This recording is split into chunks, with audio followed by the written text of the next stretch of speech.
Bonjour, je suis Frédéric Boquet, votre formateur. Je vous souhaite la bienvenue dans cette vidéo formation consacrée à l'invite de commande de Windows.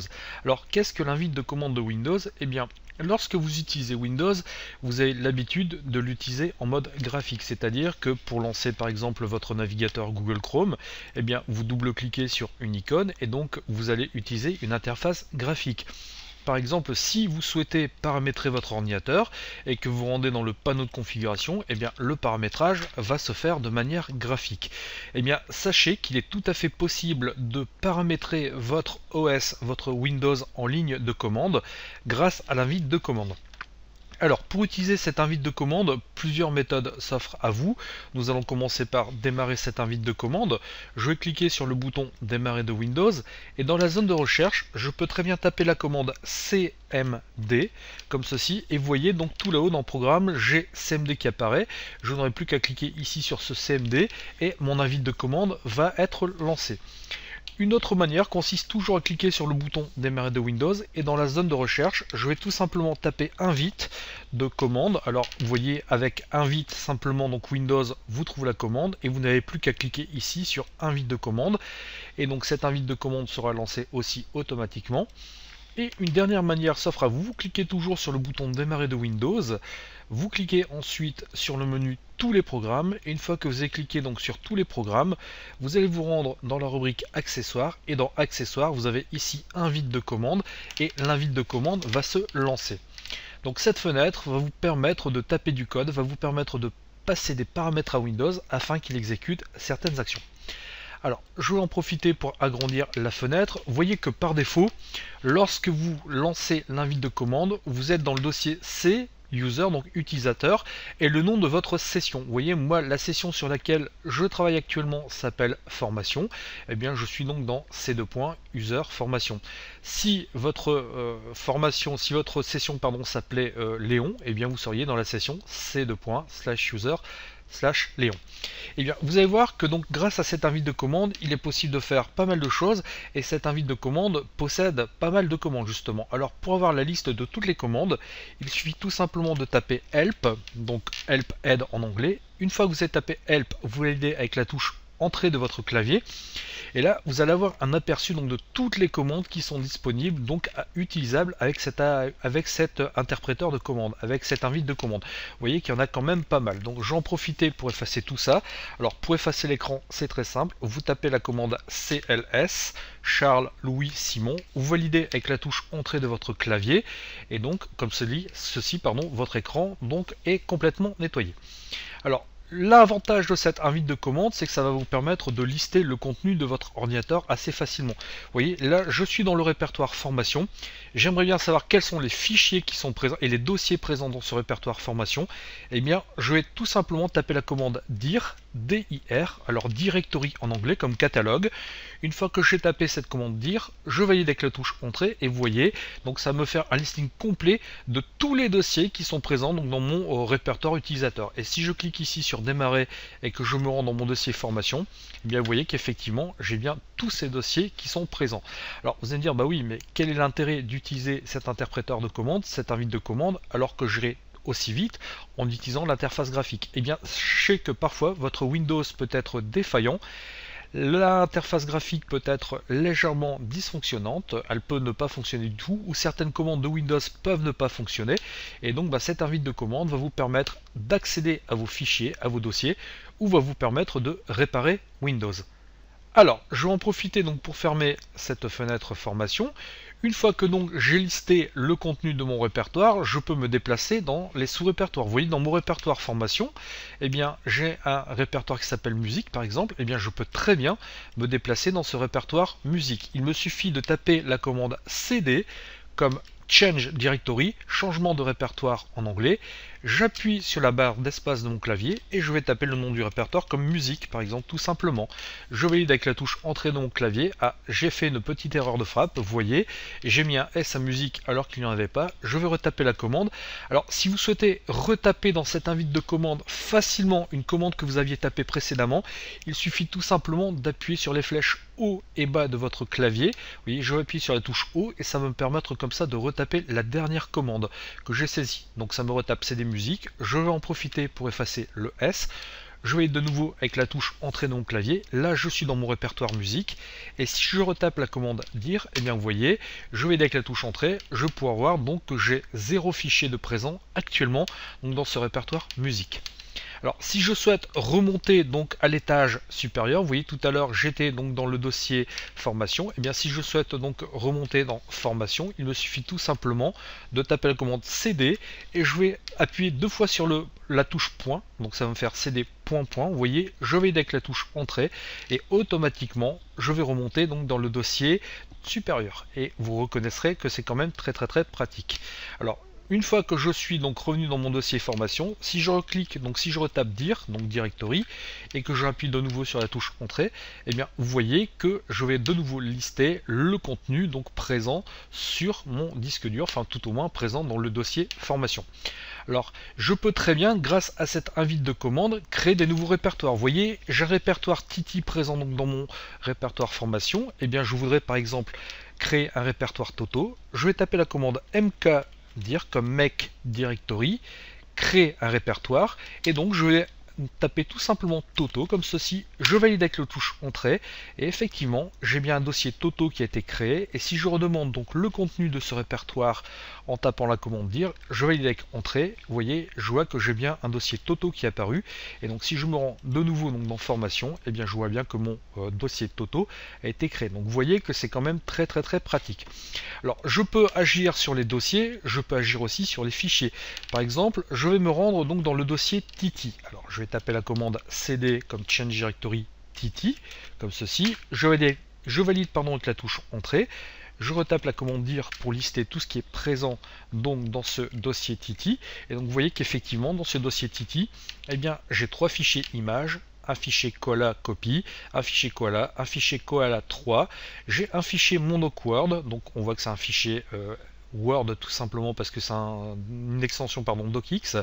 Je vois aussi que j'ai un fichier montext2.txt, montext.txt. Et bien sachez que je vais pouvoir tout simplement agir sur ces fichiers. Vous voyez par exemple le fichier montext.txt, j'ai envie de le renommer. Et bien je vais tout simplement taper la commande ren, R-E-N, le nom de mon fichier, donc montext.txt, comme ceci. Alors c'est important de mettre le nom précisément et de mettre l'extension. J'appuie sur la barre d'espace et supposons que ce fichier, je vais l'appeler dorénavant test. Et bien je vais tout simplement taper test.txt. Dans cette invite de commande, je dis à Windows, et bien le fichier qui se situe dans le répertoire Titi, qui s'appelle montext.txt, renomme-le en test.txt, je vais aider avec la touche entrée et automatiquement mon fichier a été renommé. Vous voyez d'ailleurs si je me rends ici donc dans l'interface graphique dans le répertoire Titi, et bien vous voyez que maintenant mon fichier s'appelle test. Ce fichier, je peux très bien le supprimer. Supposons que par exemple ce fichier test, j'ai envie de le supprimer, et bien je vais tout simplement taper la commande del, del comme delete, efface en anglais. J'appuie sur la barre d'espace de mon clavier et je vais donc taper le nom du fichier que je souhaite effacer, donc test.txt.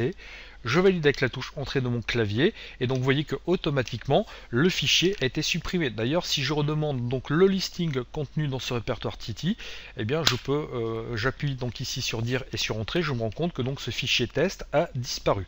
Alors j'en profitais pour effacer l'écran pour que nous nous y retrouvions un tout petit peu mieux, et donc je peux comme ça faire pas mal de modifications sur mes fichiers.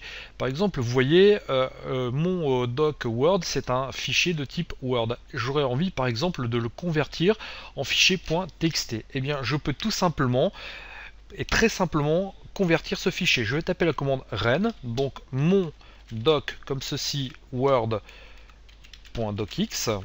par exemple. Et donc, je vais ensuite taper, donc je vais le renommer en test.txt. Je valide avec la touche entrée dans mon clavier et vous voyez que automatiquement, eh bien, mon fichier Word qui était présent donc a été renommé et l'extension a été changée. Alors par contre, quand vous changez une extension de fichier, faites bien attention à ce que vous faites. Et donc vous voyez que modifier des fichiers grâce à l'invite de commande, supprimer des fichiers grâce à l'invite de commande, renommer des fichiers grâce à l'invite de commande, donc supprimer des répertoires, c'est très simple. Vous voyez, supposons que maintenant ce répertoire Titi, j'ai envie de le supprimer. Eh bien, donc je vais donc me rendre de nouveau dans formation. Alors je vais retaper cd ... pour remonter donc d'un répertoire comme ceci. Je vais taper la commande dire. Et bien vous voyez mon répertoire Titi est toujours présent, eh bien je vais tout simplement taper la commande del, espace, titi. Je vais aider avec la touche entrée de mon clavier, et là, comme je souhaite supprimer un répertoire, eh bien vous voyez, Windows me dit attention, êtes-vous sûr de vouloir supprimer? Alors je vais cliquer ici sur oui, je vais aider avec la touche entrée, et automatiquement, eh bien vous voyez que mon répertoire a été supprimé, et tout ce qui contenait dedans a été supprimé aussi. Alors, nous venons de voir que nous pouvons faire des modifications sur les répertoires, sur les fichiers. Maintenant, grâce à cette invite de commande, nous pouvons faire certaines actions sur le système d'exploitation Windows. Nous pouvons lancer certaines fonctionnalités ou nous pouvons lancer certains programmes. Par exemple, si j'ai envie de vérifier l'intégrité de mon disque dur, et bien toujours dans cette invite de commande, je peux très bien lancer la commande check disk. Alors, je vais taper la commande chkdsk. Je valide avec la touche entrée de mon clavier, et là, vous voyez, un message d'erreur apparaît. Pourquoi? On me dit accès refusé, vous n'avez pas de privilège suffisant, vous devez invoquer cet utilitaire dans un mode d'exécution élevé. Alors pourquoi j'ai ce message d'erreur? Eh bien c'est tout simplement parce que actuellement j'utilise l'invite de commande depuis un compte utilisateur standard. Autrement dit, sur Windows vous avez deux types de comptes, donc les comptes dits administrateurs et les comptes standards. Sur les comptes standards, vous ne pouvez faire que le minimum de choses. Alors pour faire certaines modifications sur votre ordinateur via l'invite de commande, il faudra impérativement utiliser ce que nous appelons un compte administrateur. Eh bien il va falloir que vous lanciez, si vous souhaitez faire depuis l'invite de commande des modifications, il va falloir que cette invite de commande vous le lanciez en mode administrateur. Vous allez voir, c'est très simple. Vous allez cliquer donc de nouveau sur le bouton démarrer. Donc vous voyez, j'ai un invite de commande qui est présent ici, ou alors si vous souhaitez, vous pouvez très bien retaper CMD, après vous faites comme vous voulez. Et plutôt que de faire un clic gauche sur cette invite de commande, je vais faire un clic droit, comme ceci, et dans la fenêtre qui va s'ouvrir, je vais cliquer avec le bouton gauche de ma souris sur exécuter en tant qu'administrateur. Donc là, une fenêtre, voulez-vous autoriser le programme suivant à apporter des modifications à cet ordinateur, va apparaître. Et là, on vous demandera de rentrer donc le mot de passe d'un compte administrateur présent sur cet ordinateur. Je vais donc rentrer le mot de passe du compte administrateur qui est présent sur mon ordinateur. Et vous allez voir que automatiquement, eh bien, l'invite de commande va se relancer.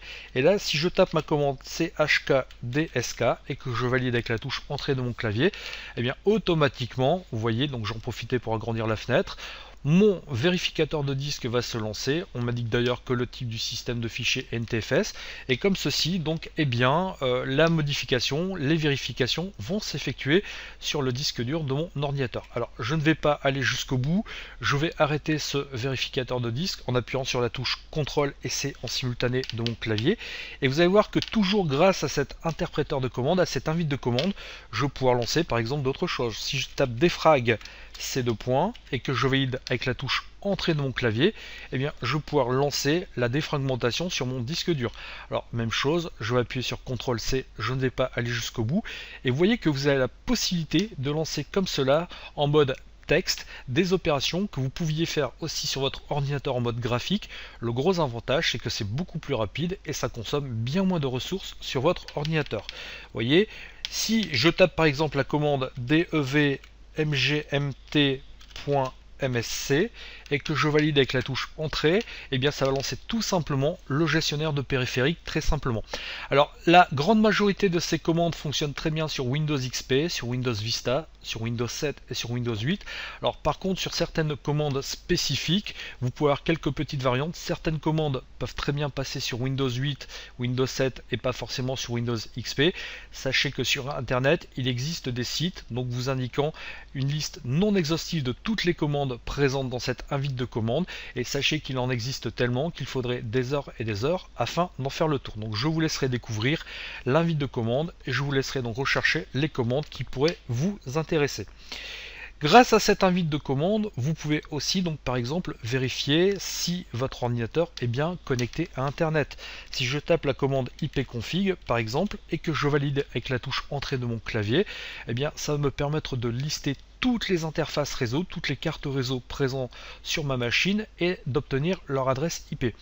Je vois qu'actuellement sur mon ordinateur, j'ai une carte ici sans fil, donc une carte Wi-Fi qui possède l'adresse IP 192.168.0.5 et qui est reliée à ma box qui elle possède l'adresse 192.168.0.250. Si je tape par exemple toujours dans cette invite de commande la commande ping, vous voyez ping PING, j'appuie sur la barre d'espace et que je tape par exemple www.facilepc.fr et que je valide avec la touche entrée de mon clavier, eh bien ça va me permettre de voir si j'arrive à joindre, donc si mon ordinateur arrive à joindre le site Facile PC.